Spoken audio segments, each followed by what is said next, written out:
Let's dive into one of the most beloved and maybe one of the most needed passages in all of Scripture, Philippians chapter 4. In a world that feels so full of anxiety and division, this ancient letter, written from a prison cell of all places, offers this radical promise, a deep, life-altering peace that I think so many of us are desperately searching for. And here it is. This is the incredible promise at the very heart of the passage. And just listen to the words. This isn't just any old peace. It's the peace of God. It's a peace that surpasses all understanding, which means it doesn't depend on our circumstances being perfect or even making sense. And this peace is active. It doesn't just calm us down. It will guard our hearts and our minds. That's a promise of supernatural protection for the very core of who we are. So, that's the real question, isn't it? How do we actually get this peace? It's a beautiful promise on a page, but it can feel a million miles away when our relationships are strained, our minds are just racing with worry, and the world feels like it's spinning out of control. Well, the Apostle Paul, writing here, doesn't just dangle the promise in front of us, he actually lays out a path to receiving it. And the path to this incredible peace begins, maybe surprisingly, not with the feeling, but with a command.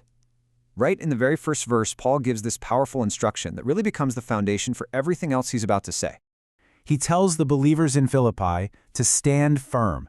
Now, the Greek word here is stikete, and for the people reading this letter who lived in a Roman military colony, this image would have been absolutely electric. It's a military term. It means to hold your position in the battle line, to hold the formation, and refuse to break rank even when you are under the most intense pressure. What he's saying is that the Christian life was never, ever meant to be a solo mission. We're a formation. Our stability doesn't come from our own inner strength or just gritting our teeth. The key phrase Paul keeps repeating like a drumbeat is "in the Lord." We stand firm in Him. Our strength isn't our own. It comes from being rooted in the only one who can never, ever be shaken. And Paul doesn't just leave that as a big abstract idea. He immediately brings it right down to earth, applying this principle of standing together to a really raw human problem happening in the church. He shows us that real peace isn't just an idea we think about. It has to be fought for and practiced in our actual relationships. Honestly, this is just a masterclass in pastoral wisdom. He names two women, Euodia and Syntyche, whose disagreement was clearly causing a rift in the church. But look at how carefully he does it. He pleads with each of them by name. He honors their dignity. He absolutely refuses to take sides. Then he asks a trusted friend, a true companion, to come alongside and help them reconcile, not to be a judge, but a helper.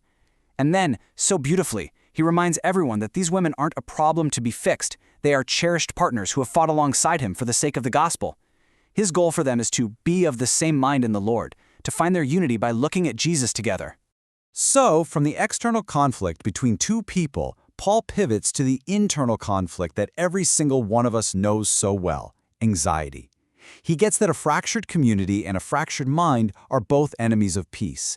And he gives us this radical, almost counterintuitive solution that goes way beyond just telling us to stop worrying. Do not be anxious about anything. The Greek word for anxious here is merimnao, and it literally carries the idea of a mind that's divided, that's being pulled in a dozen different directions by fears and what-ifs. And Paul isn't telling us to just suppress that energy. No, he's giving us a new Godward direction for it. He's saying, take all that mental and emotional energy you're pouring into worry and redirect it.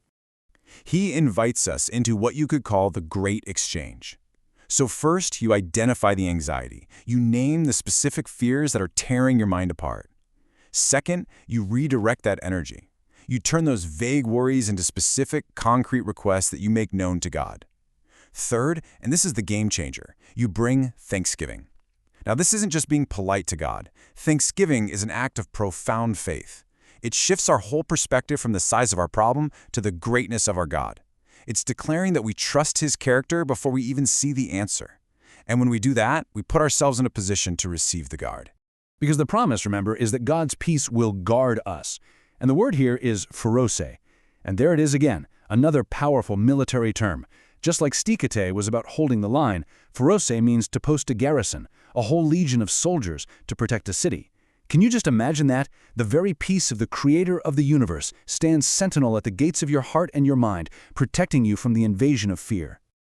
So once God's peace is standing guard because of our prayer, we're then called to cooperate with Him. We have a part to play in maintaining that inner quiet by deliberately choosing what we allow our minds to focus on. Paul gives us this incredible list, this mental diet, you could call it. And it starts with whatever is true. And this is so much more than just thinking about facts. In the story of the Bible, truth isn't an abstract idea. Truth is a person. To set your mind on what is true is to set your mind on Jesus Christ, who said, "I am the way, the truth, and the life." And he continues, whatever is honorable or things that are worthy of reverence. This is a challenge to fill our minds with things that reflect the beauty and majesty of God, rather than the cheap, degrading things the world so often offers. Whatever is just. This is a call to align our thoughts with God's perfect righteousness, to start loving the things He loves, to desire for the world what He desires for it. Every single one of these is an invitation to fill our minds with the reality of God Himself.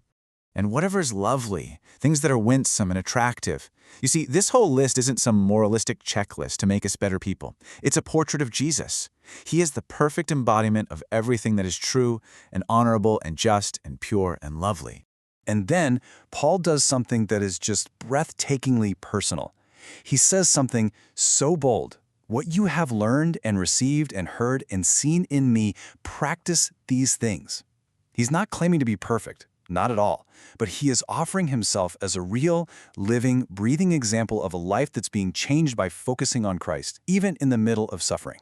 And all of this, standing firm, working for unity, praying with thanks, focusing our minds, it's all building to the climactic promise of the entire passage.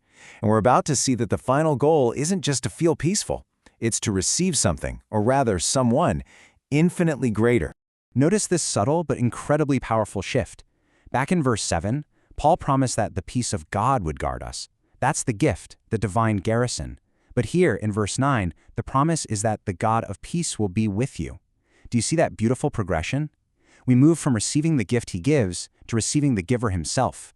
We don't just get a feeling of peace, we get the very presence of God. So what makes all of this possible? I mean, how can we really stand firm, agree with each other, rejoice, and pray instead of worry? The answer is tucked away, almost hidden in verse 5. It's a short, foundation-shaking phrase. In Greek, it's halkidios engis, and it means, the Lord is at hand. His nearness is the reality that makes everything else possible. He is near. Not just that He's coming back one day, but that He is near right now. He is not some distant, detached God. He is Emmanuel, God with us. And that single truth changes everything. It's why we can pray with thanksgiving, because we're talking to someone who is present and listening. It's why we can have peace in the middle of conflict, because the Prince of Peace is right there in our midst. So the ultimate invitation of this passage isn't simply to find a feeling of peace, but to encounter the person of peace, the God of peace Himself.